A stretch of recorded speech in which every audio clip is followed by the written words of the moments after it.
Olá, pessoal. Estamos aqui novamente para darmos continuidade ao estudo dessa obra, O que é o Espiritismo, de Allan Kardec. Nós utilizamos essa tradução de Evandro Noleto Bezerra. Meu nome é Fernanda Borges. Esses vídeos são gravados para os estudos da Casa Espírita Cultivadores do Evangelho, porém estão aí disponível para quem deles quiserem fazer uso. Na semana passada, nós fizemos a leitura com pequenos comentários referente ao item médiuns interesseiros. Nós estamos na parte em que Kardec traça um diálogo com o cético, e esse diálogo ele provoca bastantes respostas doutrinárias. E então hoje nós faremos o item médiuns e feiticeiros. Nesse item, Kardec, o visitante, que é o nosso cético, faz a seguinte abordagem para Kardec. Desde que a mediunidade não passa de um meio de se entrar em relação com as potências ocultas, parece-me que médiuns e feiticeiros são mais ou menos a mesma coisa. Em todos os tempos, houve médiuns naturais e inconscientes que, pelo simples fato de produzirem fenômenos insólitos e incompreendidos, foram qualificados de feiticeiros e acusados de pactuarem com o diabo. Foi o mesmo que se deu com a maioria dos sábios que dispunham de conhecimento acima do vulgo. A ignorância exagerou seu poder e, muitas vezes, eles mesmos abusaram da credulidade pública, explorando-a. Daí a justa reprovação de que foram objeto. Ora, basta compararmos o poder atribuído aos feiticeiros com a faculdade dos verdadeiros médiuns, para conhecermos a diferença. Mas a maioria dos críticos não se quer dar a esse trabalho. Longe de ressuscitar a feitiçaria, o espiritismo a aniquila, despojando-a do seu pretenso poder sobrenatural, de suas fórmulas, artimanhas, amuletos e talismãs, ao reduzir os fenômenos possíveis ao seu justo valor, sem sair das leis naturais. Muito interessante essa parte, né, que Kardec traz esse paralelo, essa comparação. Quem estuda a doutrina espírita sabe que não se utiliza ritualística, não se utiliza amuletos, não se tem uma fórmula, né? A doutrina espírita, ela é baseada numa simplicidade.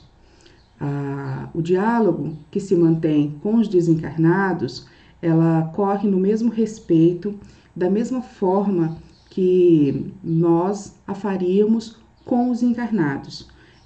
Produzindo as mesmas questões, dando a eles o mesmo valor, o mesmo respeito, sabendo que eles são as almas dos homens que se despojaram da matéria.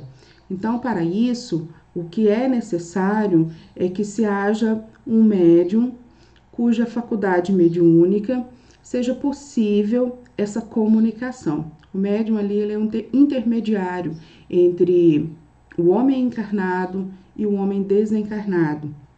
Nós já estudamos isso nos vídeos anteriores, né, que Kardec vem nos explicando a respeito, e ele vai adentrando cada vez mais nessa metodologia, nessa forma de comunicação. Tanto nesse livro, na sequência a gente tem um pequeno estudo referente à mediunidade e ao Livro dos Espíritos, e também nas obras específicas. Nós vamos encontrar o aprofundamento desses comentários no Livro dos Médiuns, como se dá essa comunicação, né, que é através ali dessa comunhão de pensamento, através ali de uma forma de se expressar de espírito para espírito, que se dá essa comunicação. O que precisa ficar evidente para nós hoje é que não há necessidade de nenhum ritual, de nenhuma roupa, de nenhum incenso, de nenhuma amuleto, nada externo, né? porque para o espírito o pensamento é tudo. A semelhança que certas pessoas pretendem estabelecer entre médiuns e feiticeiros provém do erro em que se acham. Julgam que os espíritos estão às ordens dos médiuns. Repugna a razão dessas pessoas acreditar que um indivíduo qualquer possa, à vontade, fazer comparecer o espírito de tal ou tal personagem, mais ou menos ilustre, no que estão perfeitamente com a verdade. Com relação à comunicação, ela se dá baseada em afinidades. Precisa ter ali afinidade, preferência, sintonia. Como nós dissemos, eles são espíritos dos homens que viveram sobre a Terra. E eles também têm as suas preferências, eles também têm as suas afinidades, e tais quais os homens da Terra, nós também não podemos chamar uma pessoa ou outra e sermos atendidos prontamente. Nós também seremos atendidos, seremos auxiliados por aqueles em que nós já criamos um vínculo afetivo, por aqueles que a gente tem sintonia, diante de uma causa justa, né? A gente não vai hoje aqui chegando ali numa... vamos dar um exemplo simples de hierarquia dentro da nossa sociedade, sem nenhuma causa, nenhum motivo que justifique. Nós não conseguimos hoje uma audiência, por exemplo, com um presidente da República ou com um governador, né? Não é porque eu estou chamando, que eu cheguei lá e bati na porta dele, que ele vai me atender. Por que não? Porque existe ali uma hierarquia dentro da nossa sociedade. E também porque eu não o conheço. Ele não é do meu...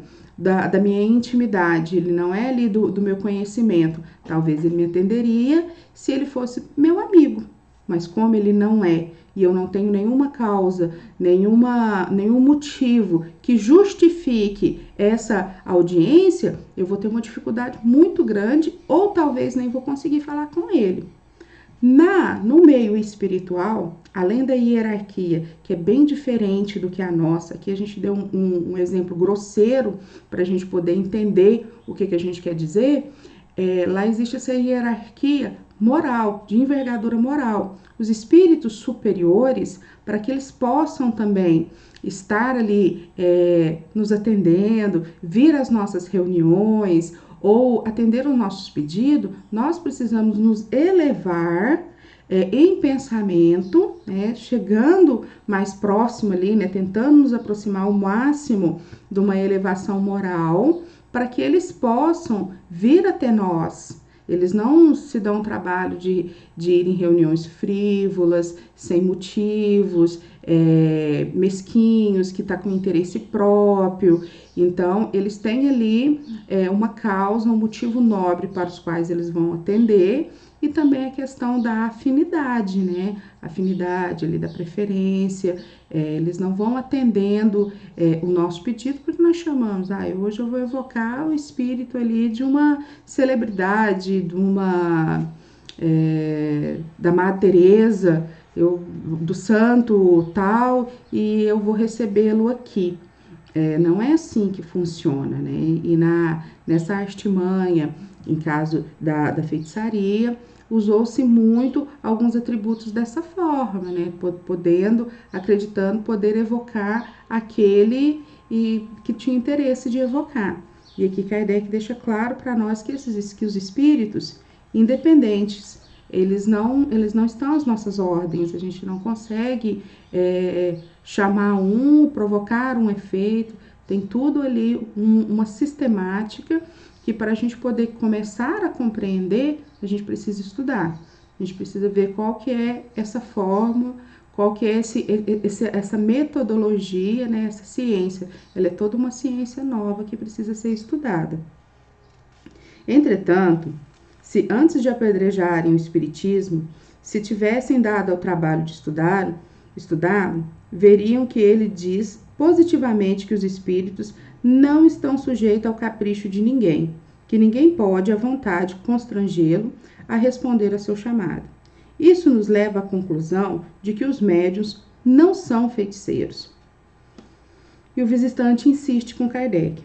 Neste caso, todos os efeitos que certos médiuns confiáveis obtêm à vontade e em público não passam, em vossa opinião, de charlatanice? Olha que interessante, né, essa questão. Então, ele entendeu a parte ali, porém, ele quer saber, não, então aqueles que provocam tais efeitos em público, então aquilo ali é mentira, tudo é mentira, né? Você vê que ele coloca a questão de um modo bem generalizado. Vamos ver a resposta de Kardec. Não digo de maneira absoluta. Tais fenômenos não são impossíveis, porque há espírito de baixa categoria que podem prestar-se à sua produção e que se divertem, talvez por já terem sido prestidigitadores na vida terrena, e também porque há médium especialmente aptos para esse gênero de manifestações. Porém, o mais vulgar bom senso repele a ideia de que os espíritos, por menos elevados que sejam, venham representar palhaçadas e exibir habilidades para divertimento dos curiosos. Aqui a gente já disse, às vezes a gente fica até um pouco repetitivo, né? Mas eles são as almas dos homens que viveram sobre a terra. E aqui também a gente encontra, né? Quantos que a gente não conhece, que gosta de brincar, que gosta de se divertir, né? Que gosta que tem humor às vezes um pouco, que não é aquele humor legal, né? Que tem ali uma questão de viver colocando, às vezes até mesmo enganando o outro, se divertindo com a simplicidade, humildade, ingenuidade do outro, ou tirando vantagem e proveito das pessoas mais simples e ignorantes. Aqui nós temos muitas pessoas assim. E quando se desencarna, não se muda esse padrão vibratório só porque desencarnou.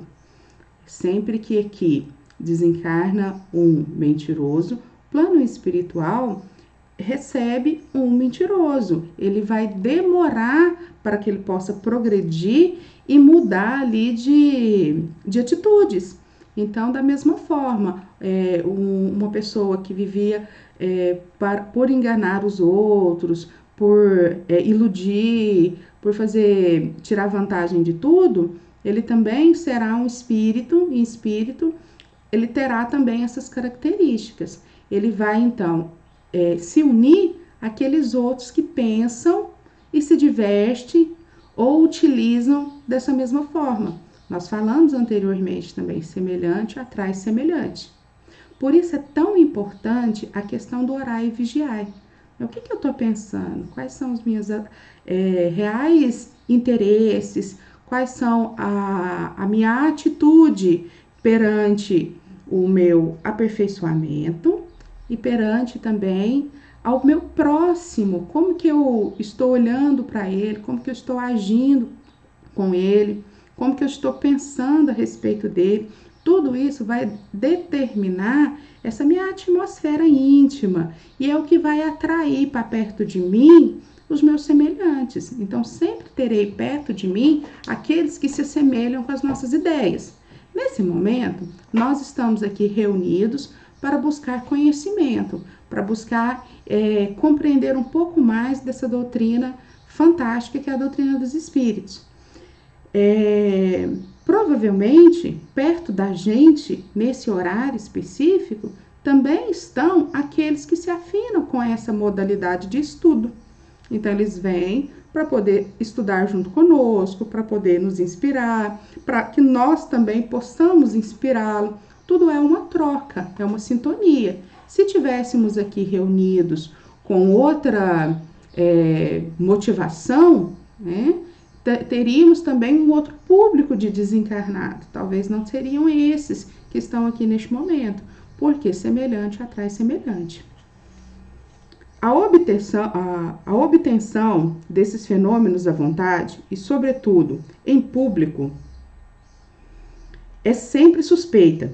Neste caso, a mediunidade e a prestidigitação se tocam tão de perto que muitas vezes é difícil distingui-la. Antes de vermos nisso a ação dos espíritos, devemos observar minuciosamente e levar em conta o caráter e o antecedente do médium, além de um grande número de circunstâncias que só o estudo de teoria dos fenômenos espíritas nos pode fazer apreciar.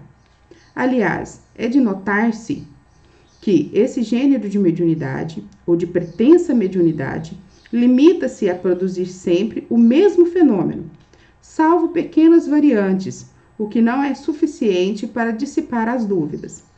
O desinteresse absoluto é a melhor garantia de sinceridade. Então, nós sermos investigativos quanto ao caráter do médium é comum. Kardec, ele nos orienta a fazer isso. Nos orienta a ser investigativo com relação à mensagem recebida, ao teor, ao conteúdo, como que aquele espírito está se expressando, a ver o fundo dessa mensagem, o que ela traz de relevante, de bom, e dessa forma começarmos a compreender qual que é aquele espírito, qual que é a faixa do qual ele está, né? Qual que é a sua envergadura moral. Com relação a tudo que é um espetáculo, que é uma apresentação, ele pede para que a gente seja muito cauteloso. Tudo que se parece com exibicionismo mescla ali o sentido sério, o sentido nobre dessa comunicação. E aí incorre nessa condição de estar recebendo espíritos da mesma envergadura, que gostam de ser exibicionista, que gostam às vezes de aparecer, que não está totalmente voltado para um interesse nobre, mas às vezes para um interesse particular. Então ele pede para a gente tomar muito cuidado com isso, porque esse tipo de mediunidade, ela se esbarra, ela anda muito perto do prestidigitadores, né? Que são aqueles que simulam, que falsificam, que são ali os conhecidos charlatões também. Então, a gente precisa ter muito cuidado com isso, buscar sempre pela discrição, pelo conhecimento e verificar com relação ao médium, a mensagem desse espírito, como que acontece, né? Aquele que fala sempre aquilo que a gente quer ouvir, a gente desconfia. É igual nossos amigos, da mesma forma. Aquele que sempre concorda com tudo que você fala, que não te aborrece nem um minuto, não te provoca nenhuma contrariedade, você pode desconfiar dele, porque o verdadeiro amigo fala aquilo que você realmente precisa ouvir para você crescer, e não aquilo que você quer ouvir. Então, a gente precisa ter noção dessas nuances para que a gente não seja tão enganado. Dessa forma, só estudando. É o que a gente está fazendo aqui, né? E Kardec continua. Seja qual for o grau de veracidade desses fenômenos, como efeitos mediúnicos, eles produzirão bons resultados, por darem certa repercussão à ideia espírita. A controvérsia que se estabelece a respeito provoca em muitas pessoas um estudo mais aprofundado. Não é certamente aí que se deve colher instruções sérias sobre o espiritismo, nem sobre a filosofia da doutrina. Porém, é um meio de chamar a atenção dos indiferentes e obrigar os recalcitrantes a falar dele. Então, tudo o que acontece com relação à doutrina espírita, acaba que ela chama a atenção para que nós possamos estudar mais e aprofundar nesse conhecimento. Então, todas as vezes que a gente vê algo muito exacerbado, muito diferente do comum, a gente precisa ir lá e estudar, né? Precisa aprofundar para ver o que é que está acontecendo. E de uma certa forma, isso aí está promovendo o debate com relação à doutrina espírita, né? Está chamando ali a atenção para que possamos entender. É o mesmo que às vezes acontece, uma comparação também, só para a gente poder provocar aqui um debate, com os filmes, com as novelas espiritualistas, né? Muitas vezes elas têm ali, elas pintam um cenário que não é dentro da realidade. Nós que somos estudantes, verificamos que muitas coisas não acontecem daquela forma, porém estão ali tratando de um assunto e promovendo de uma certa forma, levando o conhecimento a outras pessoas, chegando a um grupo sério, vai provocar um estudo. E aquele outro que às vezes não está preparado agora, vai pelo menos receber essa sementinha, né? Pelo menos ele vai captar uma mensagem e vai ficar pensando nessa relação entre os encarnados e os desencarnados. Mas nem tudo que a gente lê no livro, por exemplo, um livro, todos os livros que falam da relação de espíritos, todos os romances, todas as novelas, muitas vezes eles têm ali esse ar literário, eles têm essa fala, essa metodologia um pouco mais lúdica, que a gente precisa tirar esses textos mais que foram feitos para provocar essa obra daquela forma e trazer o conteúdo para a doutrina espírita para a gente estudar. Por isso nós temos a base, e a base é Kardec. Precisamos estudar o que ele deixou codificado para nós, para que a gente possa pegar um romance espírita e saber separar o joio do trigo.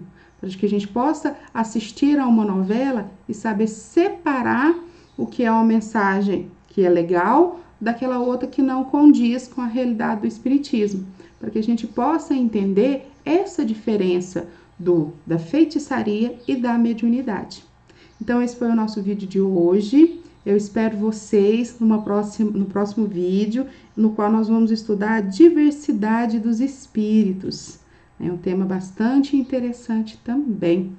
Hoje nós falamos um pouco a respeito, nós vamos aprofundar mais, abeberando ali das questões do nosso amigo cético, que tem nos promovido esse estudo, esses comentários, tem promovido ali essa oportunidade para a gente ampliar nossos conhecimentos. Que Jesus nos abençoe e até a próxima sexta.